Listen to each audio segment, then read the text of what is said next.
ያኒ እዝነቱ ሁሉም የሚያካትት ማለት ነው።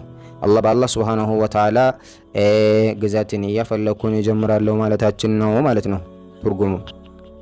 ሶስተኛ ላይ የምንመለከተው ሁክሙሃ ውሳኔዋ እንዴት ነው? ቁርአንን በምናነብበት ጊዜ ቢስሚላሂር ረህማኒር ረሂም ማለት እንዴት ነው የምታየው ማለት ነው።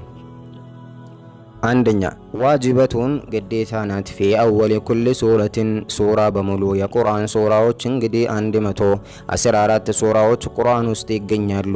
በእነዚያ ሱራዎች መጀመሪያ ፊት ለፊታቸው ያኒ ወደ ሱራው መግባታችን በፊት ማንበብ አለብን ማለት ነው።